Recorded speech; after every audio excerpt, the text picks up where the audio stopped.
সুপ্রিয় ভিউয়ার্স, আসসালামু আলাইকুম। আশা করি সবাই ভালো আছেন। আজকে আমরা খুবই গুরুত্বপূর্ণ একটি বিষয় উল্লেখ করছি, যেটা যে 6 ব্যক্তির দোয়া আল্লাহ রাব্বুল আলামিন ফিরিয়ে দেন না, সেই 6 ব্যক্তির মধ্যে কারা রয়েছেন সেই প্রসঙ্গের আজকের এই কথাগুলো। মহানবী হযরত মুহাম্মদ সাল্লাল্লাহু আলাইহি ওয়াসাল্লাম বলেছেন, যখন কোনো ব্যক্তি আল্লাহর কাছে দোয়া করে তখন আল্লাহ হয় তার দোয়া কবুল করেন, নয়তো তার পথে আসা কোনো বিপদ দূর করে দেন। 6 ধরনের মানুষ আছে যাদের দোয়া আল্লাহ কবুল করবেন বলে হাদিসে বর্ণিত আছে। তবে যদি কেউ ইসলামে অগ্রহণযোগ্য বা ইসলামের নিয়ম বিরোধী কিছুর জন্য দোয়া করে, তবে তা কোনোভাবেই কবুল হয় না। প্রথমে 1 নম্বরেই যিনি রয়েছে রোগীর দোয়া। রোগ আক্রান্ত ব্যক্তির দোয়া আল্লাহর কাছে বিশেষ গ্রহণযোগ্য।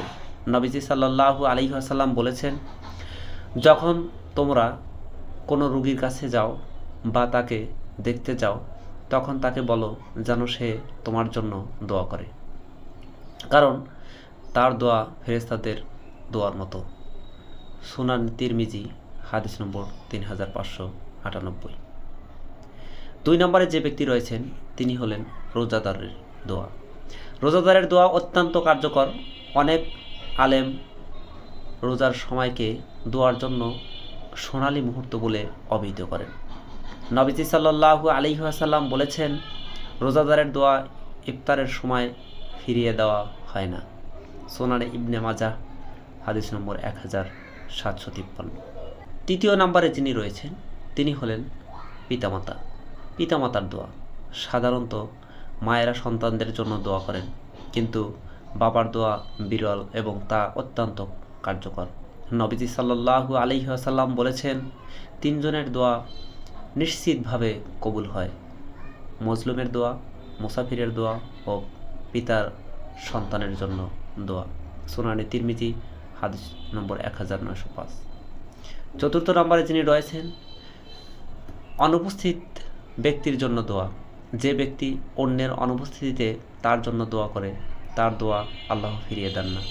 নবীজি সাল্লাল্লাহু আলাইহি ওয়াসাল্লাম বলেছেন, যখন কোনো মুসলিম তার ভাইয়ের অনুপস্থিতিতে তার জন্য দোয়া করে, তখন ফেরেশতা বলে, আমিন, তোমার জন্য তাই হোক। সহিহ মুসলিম, হাদিস নম্বর 2732। 5 নম্বর মজলুম ব্যক্তির দোয়া। যিনি অন্যায়ভাবে ক্ষতিগ্রস্ত হয়েছে, তার দোয়া আল্লাহ সরাসরি কবুল করেন। নবীজি সাল্লাল্লাহু আলাইহি ওয়াসাল্লাম বলেছেন, মজলুমের দোয়া থেকে সাবধান হও, কারণ তার ও আল্লাহর মধ্যে কোনো পর্দা নেই। সহিহ বুখারী, হাদিস নম্বর 2448। 6 নম্বরে রয়েছে মুসাফিরের দোয়া। ভ্রমণকারীর দোয়া আল্লাহর কাছে বিশেষভাবে গ্রহণযোগ্য। নবীজি সাল্লাল্লাহু আলাইহি ওয়াসাল্লাম বলেছেন, 3টি দোয়া ফিরিয়ে দেওয়া হয় না: সন্তানের জন্য পিতামাতার দোয়া, রোজাদারের দোয়া ও মুসাফিরের দোয়া। দোয়া কবুলের জন্য কিছু সময়। দোয়া কবুল হওয়ার জন্য বেশ কয়েকটি সময়ের কথা হাদিসে বর্ণিত রয়েছে, যেমন রাতের শেষ প্রহর বা ফজরের আগে, আজানের পর বা আজানের মধ্যবর্তী সময়ে, জমজমের পানি পান করার সময় এবং জুম্মার দিনে, বিশেষ করে আসরের পর থেকে মাগরিব আগ পর্যন্ত। অনেক আলেম জোর দিয়ে বলেন, দোয়ার জন্য ওযু করা জরুরি নয়, বরং হৃদয়ের পবিত্রতা আল্লাহর কাছে অত্যন্ত প্রিয়। সুপ্রিয় দর্শক বন্ধু, এই ছিল এখনকার মতো। সাবস্ক্রাইব করে পাশে থাকুন। সবাই ভালো থাকুন, সুস্থ থাকুন। আল্লাহ হাফেজ।